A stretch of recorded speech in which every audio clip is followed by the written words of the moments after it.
ఇవాళ నరసరావుపట్నం మరి సాయినగర్లో ఇవాళ శానిటరీ వర్క్ చేస్తూ ఉన్నాము.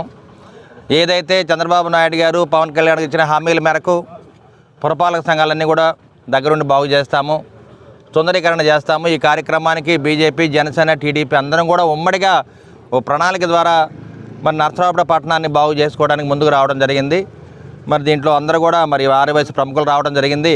వాణిజ్యవేత్తలు, వ్యాపారవేత్తలు, కాపు నాయకులు, అదేవిధంగా ఎస్టీ, ఎస్సీ, బీసీ, మైనార్టీ సోదరులు అందరూ కూడా ప్రతి కార్యక్రమంలో పాల్గొని కాలువలో మట్టి తీయటం కానీ, అదేవిధంగా రోడ్లు మరమ్మతు చేయటం, ప్రతిదీ దగ్గరుండి కార్యక్రమాన్ని ముందుకు తీసుకెళ్తున్నాము. మరి ప్రభుత్వం వచ్చిన తర్వాత ఇప్పటికే 5 నెలలు దాటింది. మరి ప్రతి కార్యక్రమాన్ని ముందుండి మరి నరసరావుపేట పట్టణానికి మౌలిక సదుపాయాలు కల్పించడానికి మేమందరం కూడా ముందుకు రావడం జరిగింది. మరి ఈ కార్యక్రమంలో మేమందరం కూడా మా పురపాలక సంఘ శాఖ మార్చులు నారాయణ గారి ఇచ్చిన పిలుపు మేరకు ప్రతి పట్టణాన్ని మనమే బాగు చేసుకోవాలి, దానికి తగ్గ నిధులు రాష్ట్ర ప్రభుత్వం ఇస్తుంది కాబట్టి చంద్రబాబు నాయుడు గారి ఆశీస్సులతోటి, పవన్ కళ్యాణ్ గారి పట్టుదలతోటి, మోడీ గారి ఆశీస్సులతోటి, ముఖ్యంగా నారాయణ గారు దీని మీద ప్రత్యేకమైన దృష్టి పెట్టడం జరిగింది. నరసరావుపేట పురపాలక సంఘాన్ని మరి నంబర్ 1 ర్యాంకులో ఉంచాలనే కార్యక్రమాన్ని ఆయన మనకి ఇవ్వడం జరిగింది కాబట్టి వారు ఇచ్చిన పిలుపు మేరకు మనం అన్ని కార్యక్రమాలని దిగ్విజయం చేయడానికి మరి జనసేన, బీజేపీ, టీడీపీ ఉమ్మడి నాయకులు, కార్యకర్తలు అందరూ కూడా ముందుకు రావడం జరిగింది. ముఖ్యంగా ఇక్కడ ఉన్న మా మహిళలందరూ కూడా, అక్క చెల్లెళ్ళు అందరూ కూడా ముందుకొచ్చి మరి చీపులు తీసుకుని రోడ్లు ఊడుస్తున్నారు, మరి పారలు తీసుకుని కాలంలో మట్టి తీస్తున్నారు. ఎంత కూడా చాలా శుభపరిణామం.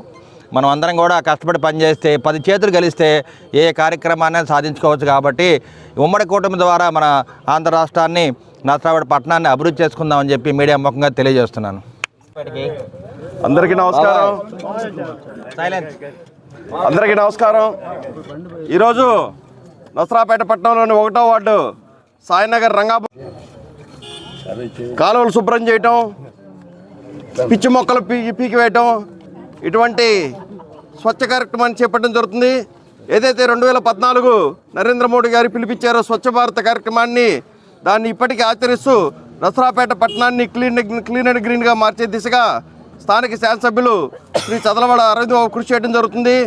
ఎలక్షన్ ఎన్నికలైన మరుసటి రోజు నుంచి ఆయన ఎటువంటి హంగులు ఆర్భాటాలు లేకుండా, ఎటువంటి పార్టీలు పండగలు లేకుండా మరుసటి రోజే పలుగు పార చేతబట్టి నరసరావుపేట ప్రజలు ఆరోగ్య నరసరావుపేటగా మార్చాలన్న ఉద్దేశంతో ఆయన మొదటి రోజు నుంచి కూడా శానిటేషన్ మీద చర్యలు చేపట్టి దృష్టి పెట్టి మొదటి రోజు కాలువలు పూడికి తీయడం వల్ల మనకు అప్పుడు వచ్చిన వరదల బారి నుంచి కూడా నరసరావుపేట ప్రజలు చాలా వరకు కాపాడటం జరిగింది. ఎటువంటి ప్రాణ నష్టం కానీ, ఆస్తి నష్టం కానీ లేకుండా చేయడం జరుగుతుంది. మనల్ని మనం కాపాడుకోవటమే కాకుండా ఆనాడు విజయవాడలో వరదలు వస్తే అక్కడ ప్రజలను కూడా ఇక్కడ నుంచి మనం వెళ్ళి ఆదుకోవడం జరిగింది. అదేవిధంగా ఇప్పటికి కూడా ప్రతి ఒక్క నరసరావుపేట నగర పౌరులు కూడా ఆరోగ్యంగా ఉండాలన్న ఉద్దేశంతో స్థానిక శాసనసభ్యుల వారు ఇప్పుడు కూడా శానిటేషన్ విడతను 2వ విడత శానిటేషన్ కార్యక్రమాన్ని చేపట్టి ప్రతి వార్డులో కూడా ప్రతిరోజు పలుగు పార చేపట్టి కాలువల పూడికి తీత, పిచ్చి చెట్లకు తీత, ఇటువంటి దోమల నిర్మూలన కార్యక్రమాలు చేపట్టి నరసరావుపేట ప్రజలందరూ కూడా ఆరోగ్యంగా నివసించాలనే ఉద్దేశంతో ఆయన చేపట్టే కార్యక్రమానికి భారతీయ జనతా పార్టీ, తెలుగుదేశం, జనసేన కూటమి తరఫున ఆయనకి హృదయపూర్వక ధన్యవాదాలు తెలియజేసుకుంటూ జై హింద్, భారత్ మాతా కీ జై. అందరికీ నమస్కారం అండి. మరి గత వైసీపీ ప్రభుత్వ హయాంలో పట్టణ పారిశుద్ధ్యం అనేది పూర్తిగా వారు పారిశుద్ధ్యం విషయంలో వైఫల్యం చెందడం జరిగింది. మరి 10 సంవత్సరాలుగా నరసరావుపేటలో పేరుకుపోయినటువంటి మురికిని పరిశుభ్రం చేసే దిశగా ఈరోజు కూటమి ప్రభుత్వం, మరి మన గౌరవ శాసనసభ సభ్యులు చదలవాడ అరవింద్ బాబు గారు ముందుకు అడుగులు వేయటం జరిగింది. ముఖ్యంగా గత ప్రభుత్వ హయాంలో మురుగు కాలువలో చెత్త చెదారం పేరుకుపోయి శుభ్రత లేకపోవటం వల్ల విపరీతమైనటువంటి దుర్గంధం, దోమల వల్ల ప్రజల ఆరోగ్యం కూడా ఎంతగానో దెబ్బతింది. మరి ఆడపడుచు లేదన్నా కాసేపు ఇంటి ముంగిట అరుగుల మీద కూర్చున్నామన్నా కానీ ఆ దుర్గంధాన్ని భరించలేక ముక్కులు మూసుకున్న పరిస్థితి మనం గత వైసీపీ ప్రభుత్వంలో చూసాము.